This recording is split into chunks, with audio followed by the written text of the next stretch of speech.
You know, probably the bait choices for fishing grass, you can pretty much fish grass with anything you like to fish. You know what I'm saying, depending on the time of the year. By far, one of my favorite techniques early in the year is a red-eye shad. And you know, it's funny, those fish that move up there on that inside edge shallow, and they'll get shallow early when you have grass like that too. Probably shallower than they do on lakes that don't. But a lot of times when that water's, you know, still in the 40s, low 40s, I'll catch them on a red-eye shad, but I catch them on a 1/4 ounce. I find a lot of times those fish don't, you know, they don't like that real aggressiveness of, say, you know, the heavier baits. And then you'll go through the, you know, I'll move on to the 1/2 ounce red-eye shad. And then if you go to a lake like, you know, say this one or anywhere on the Tennessee River or, you know, there are certain lakes, grass lakes in the country that have big ones, I go to 3/4 ounce. But normally when I go to 3/4 ounce, we're 50 degrees on the water temperature. I'm just, you know, yeah, I can still catch them at 48 on it, but I really like it then, probably even 50 to 60. You know, that's when those big fish are a lot more aggressive, the water's warmed up enough, you know, and it's right before they start spawning, you know, right before that water gets into the low 60s to mid 60s when they start spawning. I find that 3/4 ounce will fire them big ones. It's a real aggressive, that red-eye shad's a real aggressive bait. It's got a loud rattle. And I don't know if it's not more, if you get more of a defensive strike. You know, that bait's putting off a lot of vibration and a lot of rattle, and those fish just don't like it around. You know, and so when I find a good place those fish are getting on, you know, I make repetitive casts. I find a lot of times that's how to trick the bigger ones. You know, they'll come on the same cast, but 4th or 5th cast in on that spot, rather than the first time you throw in there, those little fish will seem to be more aggressive, you know, and bite first. You know, I can continue to catch them on a red-eye shad if the water's got a little color, even after they start spawning, but then I really like a square bill, a 1.5, a 2.5, and probably a 1.5 more so once they go to spawning on that inside edge than the 2.5. They seem like they're a little more susceptible to bite a smaller, you know, bait. But again, the same thing with it. I can hang that bait and rip it out of the grass, and you get kind of reaction strikes, and you just keep cranking. You know, you just keep banging that same place as the whole deal once they go to spawning. And then, of course, like I said before, once they get finished, I mean, that sexy dog topwater bait, and I like the big one, you know, but again, that's when I'm fishing for better fish. And I think you'll find most of the time when you're fishing grass, you're fishing better fish. You know, lakes that have grass have a tendency to have a better average fish than, you know, than lakes that don't. But I like a slow, steady walk, you know, with that sexy dog then. You know, now we're April, May, June, depending on where you are in the country, but it seems like, again, that steady, you know, slow, steady walk gets most of the bites.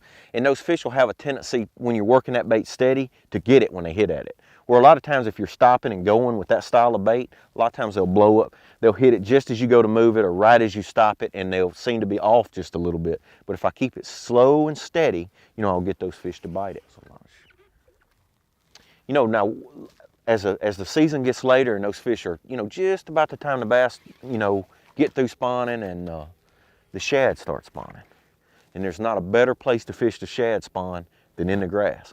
And what happens, you know, that shad are what I like to call prolific spawners.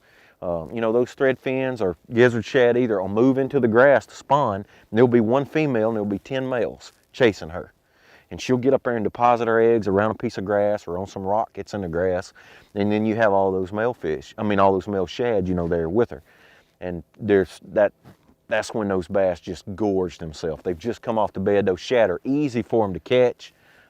Bait selection then, for me, number one, 1/2 ounce heavy cover hack attack sprinter bait. And I change, that bait actually comes standard with a 4.5 willow leaf. I like to change to a 5 or a 6, depending on the size of the shad.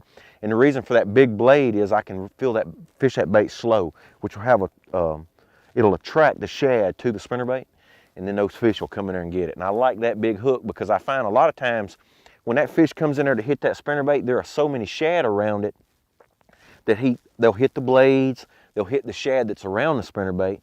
And so a lot of times you'll have a tendency to hook that fish out, not in the mouth, but around it. And that big hook, that big sidewash gamakatsu that's on that spinner bait will find a place to get in. And I just, you know, I like the big hook, you know, for that situation, because a lot of times those fish, like I said, are hitting the blades, hitting the shad. There's so much going on when that shad's spawning that, you know, that there's a lot for that fish to key in on. You get a little later in the year, you know, and the grass is starting to put up out deeper, and those fish have, you know, now left the shallows and moved on out. Series 5. Series 5 is probably the best grass crankbait made, you know, for fishing out 7 to 10 foot deep when the grass is starting to put up. It's just a really weedless crankbait. It's you know, fairly buoyant, and so when you can rip it and tear it and crank it down into the grass and feel it hit and let it float up, and it just it comes through the grass because of the wobble on the bait real well. You know, later on in the year, as the grass puts on up and starts to get more this way, you know, then I'll start to flip the grass. You know, normally, you know, if you got good grass out June, July, I like to go to a big jig, Hack Attack heavy cover. I like to stay a little heavy. You know, I want to, the deal with the heavy bait is, if they will, I want to go as heavy as I can get by with that they'll bite.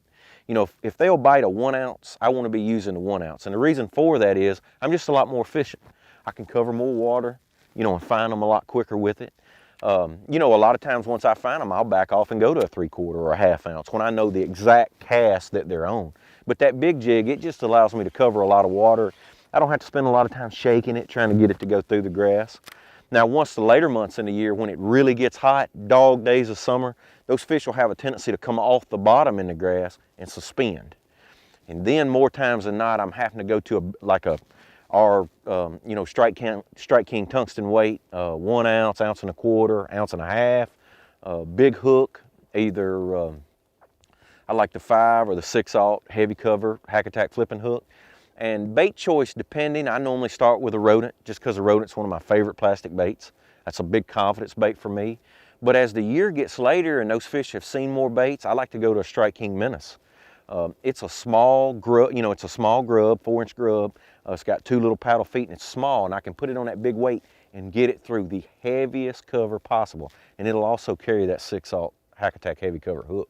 And I like a big hook in that mat because it takes so much pressure, you know, to get those fish out.